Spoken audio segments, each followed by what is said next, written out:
Hello friend, welcome to my channel. और आज हम समझेंगे ओओएस और ओओटी के बीच में। ठीक है, ये क्वेश्चन पूछे जाते हैं ओओटी और ओएस के बीच का डिफरेंट क्या होता है। तो आपको क्या बताना है। सबसे पहले मैं OS result comparison with observe result versus specification limit. ठीक है, यानी मतलब जो स्पेसिफिकेशन लिमिट दे रखी है उस स्पेसिफिकेशन लिमिट के अकॉर्डिंग अपने जो रिज़ल्ट ऑब्जर्व हुए हैं इस रिज़ल्ट को आपको कंपैरिजन करना है। अगर उस लिमिट के अंदर आ रहा है, सपोज़ 95 से 105 के बीच की लिमिट है, और अगर आपका रिज़ल्ट 95 से कम आ रहा है या फिर 105 से ज़्यादा जा रहा है, तो इस केस में यह ओओएस की क्राइटेरिया में आएगा। ठीक है। सेकंड नंबर पे बात करते हैं ओओटी। ओओटी का मतलब क्या होता है। ओओटी का मतलब होता है कि out of trend is the result obtained result versus historical data. यहाँ पे हिस्टोरिकल का डाटा का मतलब होता है कि जो आपने प्रेजेंट में टेस्ट किया है उस टेस्ट के साथ पिछले कुछ टेस्ट या पिछले कुछ जो बैचेस हैं उस बैचेस का जो रिज़ल्ट रहता है उन रिज़ल्टों से आपका जो करंट में जो रिज़ल्ट आया है उस रिज़ल्टों को कंपैरिजन किया जाता है। ठीक है।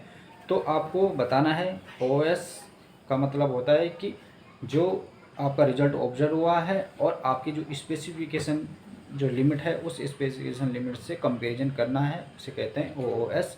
और आपने जो आपका रिज़ल्ट करंट में रिज़ल्ट आया है उस रिज़ल्ट को जो आपके हिस्टोरिकल क्या मतलब होता है कि जो आपके पिछले जो कुछ बैचेस हैं उन बैचेसों में से और करंट के बीच में क्या डिफरेंट आ रहा है, इन दोनों के बीच का क्राइटेरिया देखा जाता है। तो आप लोगों को ओएस और ओटी के बारे में बताता हूँ।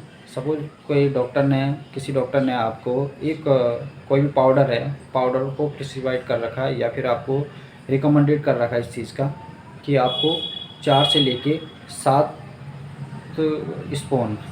7 स्पून आप तक आपको जो भी ड्रग है वो लेनी है। ठीक है, पाउडर हो या जो भी पाउडर लेना है। बट आपने क्या किया कि एक हफ्ते तक आपने जो भी 4 से लेके 7 तक की लिमिट थी उसमें से आपने सोचा कि ज़्यादा से ज़्यादा हो सकता है ग्रो के लिए हो कि आप स्वस्थ हो या फिर आपका जो वेट गेन नहीं हो रहा है तो प्रॉपर वेट गेन हो जाए। इस वजह से आपने क्या किया कि हमेशा 7 जो भी है वो 7 स्पून आपने डेली रूटीन में लिया। ठीक है। लेकिन अगर आपने एक हफ्ते तक आपने ले लिया, लेकिन एक हफ्ते के बाद आपने किसी दिन 7 की जगह 8 स्पून ले लिया, या फिर जो 4 कह रखा था 4 की जगह 3 स्पून ले लिया, तो इस केस में क्या हो गया कि आपने जो एक क्राइटेरिया दे रखा है डॉक्टर ने उस क्राइटेरिया से बाहर आपने ड्रग को ले लिया है या फिर मेडिसिन ले लिया। तो इस केस में क्या होगा कि आपका जो एक क्राइटेरिया था उस क्राइटेरिया से आउट ऑफ स्पेसिफिकेशन हो गया, यानी आउट ऑफ लिमिट हो गया या आउट ऑफ एक्सेप्टेंस क्राइटेरिया हो गया। तो इस कंडीशन को बोलते हैं ओएस। ठीक है।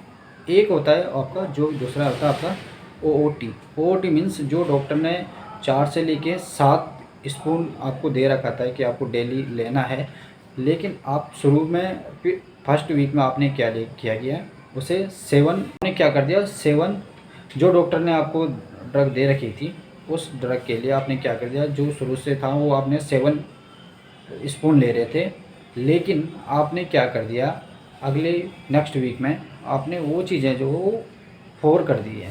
मतलब है तो लिमिट के अंदर ही 4 से लेके 7 के बीच में, बट जो आप पहले ले रहे थे वो उस समय ले रहे थे आप 7, और बाद में जो आप लेने लगे वो लेने लगे आपको 4।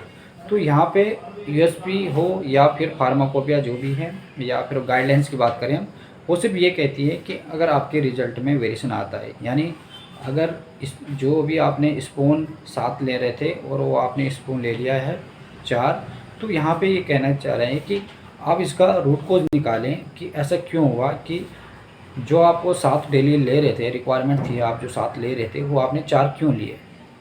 हो सकता है कि आपके पास जो मेडिसिन है उस मेडिसिन कम है आपके पास, इस वजह से आपने कम लिया है, या फिर एक कोई क्राइटेरिया है जिस वजह से आप ज़्यादा नहीं ले पा रहे हैं, या फिर किसी और ने आपको रिकमेंडेड किया इतना ज़्यादा लेना नहीं है।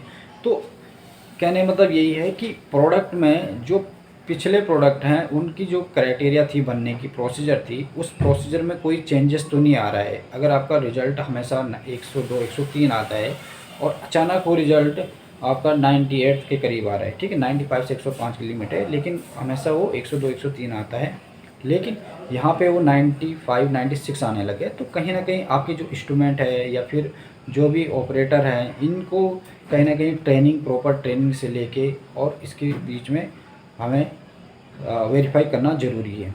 तो इसीलिए अगर थोड़ा भी चेंजेस आते हैं तो उसके लिए ऐसा है कि ये प्रॉब्लम फिर आगे ज़्यादा ज़्यादा ना हो जाए, इस वजह से ओओटी को चेक किया जाता है कि ये आगे जाके प्रोडक्ट में प्रॉब्लम आ सकती है, और अगर ये लिमिट से बाहर आ रहा है तो ये ओएसओ है।